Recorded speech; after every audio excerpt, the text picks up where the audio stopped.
If I decide to fly from London to Spain in a few weeks, a one-way ticket would cost me around $200. At least if I choose British Airways, Air France or Lufthansa. With Ryanair, the same flight would only cost a third of it. Despite these minimal prices, Ryanair manages to do something other carriers can't: generate high profit margins. How is that possible? Different airlines offer nearly the same service, but Ryanair charges far less and still ends up being the much more profitable company. The answer is hidden in Ryanair's business figures, and I must say, for a financial report, Ryanair made theirs pretty enjoyable. It almost feels like reading a comic book. Hi and welcome to Him, where I analyze financial reports so you don't have to. We will take a look at the whole situation through the lens of a single traveler and calculate every number based on his experience flying Ryanair. And we will start with the costs, because one of the best business rules is profit is made when you buy, not when you sell. That rule applies especially to Ryanair. Airlines are companies with massive expenses. You can adjust your ticket prices as much as you want, but if you don't have your costs under control, it won't help much. Let's go to our typical traveler. Let's call him Frank, who's flying alone on a vacation and enters the airport. Even before Frank sets foot in the airport, Ryanair is already $4.48 in the red per passenger. Why? Frank became a Ryanair customer only a few days ago after seeing an ad before his new favorite YouTube channel. Ryanair spends nearly $5 per passenger on marketing like this, but compared to other airlines, it's actually not that much. While other carriers invest in big PR campaigns to brand themselves as premium or sponsor entire football stadiums, Ryanair focuses mainly on online advertising. That is far cheaper and targets the right audience that is about to buy a ticket. And they also have a secret weapon for free publicity: Michael O'Leary, the Ryanair CEO. Every now and then he will suggest things like charging for airplane toilets or to install seats for standing passengers. These kind of statements naturally make the news and spread totally for free. This doesn't really help to build a premium image, but that's not the goal anyways. If you're just looking for a cheap flight, you might remember the airline run by the strange guy who cuts cost absolutely everywhere and even wants to charge for toilet usage. So when Frank enters the airport, Ryanair is already in the red. And from here, the numbers just keep dropping. First, Ryanair has to pay the airport operator for services like check-in, security, takeoff and landing fees. Ryanair pays $8.78 per passenger for these services, but this is actually not that much. Heathrow Airport, for example, earns way more per passenger. Why does Ryanair pay less? Well, just look around Heathrow Airport. How many Ryanair planes do you see? Hardly any. Except for emergency, Ryanair avoids major and expensive airports. That's why Frank is not flying from Heathrow, he's at Stansted Airport. Ryanair has a near monopoly here, giving them enormous negotiating power to keep the cost low. Without Ryanair, the airport would be almost irrelevant. Smaller regional airports are also less hectic and therefore less prone for delays. That's also very important for an airline like Ryanair, because every second that is lost on the ground could be spent flying and making money. What's a little more questionable is how Stansted Airport is actually marketed, because it is mostly called Airport London Stansted, though it's actually not that close to central London. It's located in Essex, about 50 kilometers northeast of London. Despite the distance, Ryanair heavily brands it as a London airport. But the strategy behind that is clear.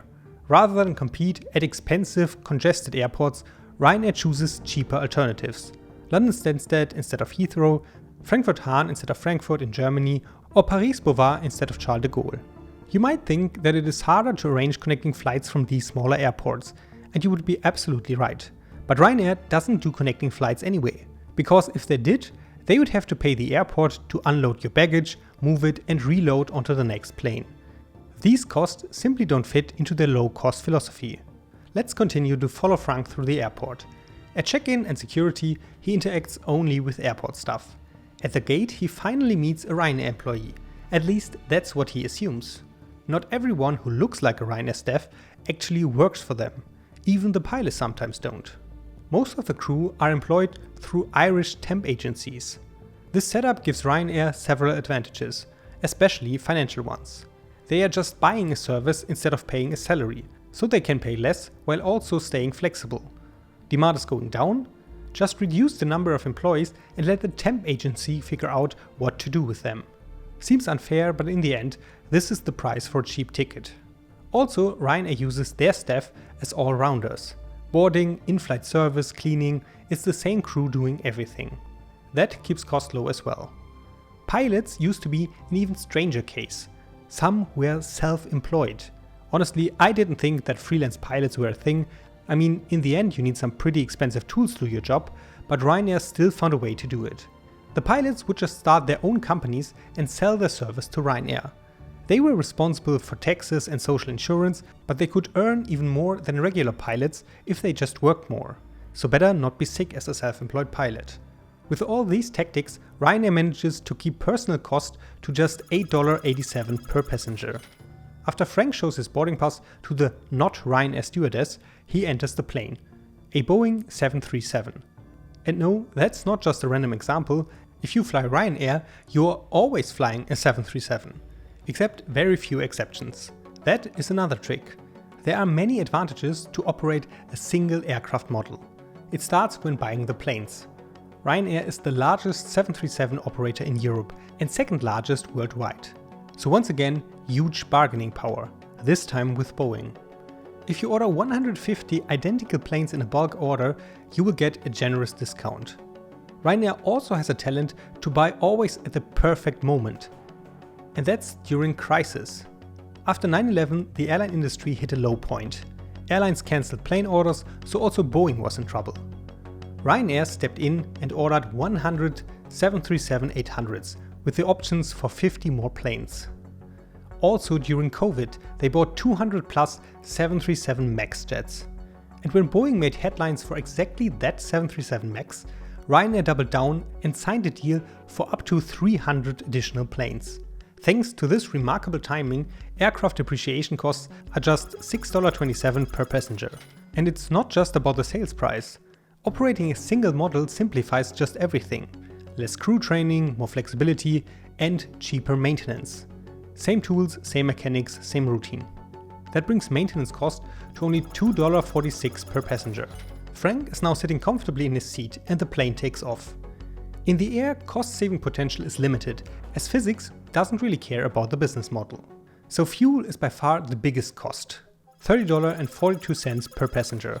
But even here, Ryanair tries to save whatever is possible. That's why their fleet is relatively new and fuel efficient. They also cut weight wherever they can. That means no heavy carpets, no adjustable seats, and basically everything is out of plastic. Even fuel load is minimized just above the legal requirements. And there have been cases where Ryanair jets had to do emergency landings due to low fuel. One other thing they also cannot move around are overflight fees. These add up to $6.07 per passenger, which brings Ryanair's cost for Frank to a total of $67.35. But our perfectly average passenger Frank only paid $54.11 for his ticket and luggage. So Ryanair is still more than $13 in the red. Good thing is, Ryanair doesn't only rely on ticket sales. In their financial report, Ryanair distinguishes between two revenue sources: scheduled revenue, so tickets and baggage, and ancillary revenue, which is basically everything else. And Ryanair has truly mastered that aspect. Everyone who has ever flown Ryanair knows everything costs extra, except the toilet, at least for now. These additional revenues make up to 32% of the total revenue. For other airlines, it is just 14% on average. And I would love to tell you exactly where that money comes from. Oversized bags, snacks, scratch cards, but I can't, unfortunately. Nowhere in the 244-page annual report there's any numbers on this. But it makes sense because it would reveal too much about Ryanair's business model. Instead, let's look what Frank could spend on his flight if he made every mistake possible. So let's get back in time to the point where he booked his flight. It starts with a seat. If Frank wants a window seat, that's $10, fair enough. But then he misspelled his name, Frack instead of Frank. Fixing that mistake could cost him potentially up to $115. Still on the Ryanair website, he sees a good deal for a rental car and books it. By that, Ryanair earns $15 in commission. At the airport, he recognizes that he hasn't checked in online, because he's lazy and never did this before. Ryanair punishes that behavior with a $55 fee. Then his suitcase is 2 kg overweight, makes another $26 fine. And even worse, he already paid $15 for his hand luggage in advance, but it doesn't fit in the legendary metal cages at the gate, only Ryanair uses. So his hand luggage has to go into the cargo hold. That's another $75. Now Frank is back in his seat, without the hand luggage. To avoid cost, he even bought snacks and water at the airport, but these are now out of reach. I think you can guess the emotional state he might be in. But there are no free drinks on a Ryanair flight, not even the water. So he buys a beer for $5 and a sandwich for $6. These make him feel at least a little better. Then comes the typical Ryanair sales pitch. He buys a $30 perfume for his wife and for fun a $2 scratch card. He then wins the main prize of $1 million, calls all his relatives after landing, and no one will ever find out that he spent $354 in extra fees just for one flight. Obviously, that is fictional. I mean, not everybody is like Frank, which is unfortunate for Ryanair, but it shows in how many ways Ryanair monetizes the flight experience. The average passenger spends $25.45 on top of his ticket price, so Ryanair makes $12.20 profit per passenger. No airline has mastered the ancillary revenue game quite like Ryanair. That's also why they won't say where the money is actually coming from. But one thing is clear, they are leading a trend. Today, these additional revenues are more important than ever. In 2024, global ancillary revenue hit nearly $150 billion, a new record. And that is $40 billion more than the previous record year in 2019. This is a major hope for airlines because flying in general is getting cheaper, even if it doesn't feel like it. Adjusted for inflation, a flight that cost $270 in 2015 was down to just $158 in 2024. But ancillary revenue rose from $14 to $25 in that time frame. The entire aviation history is moving towards what Ryanair already does for years. And this trend works in their favor. While premium airlines struggle with high costs, Ryanair is already optimized for this new business model and will likely continue to dominate it. I hope you enjoyed this video. Producing content like this takes a lot of time and effort, so if you want to support the channel, leave a like, hit subscribe and drop a comment telling me which company or industry I should break down next. Thanks for watching and see you next time.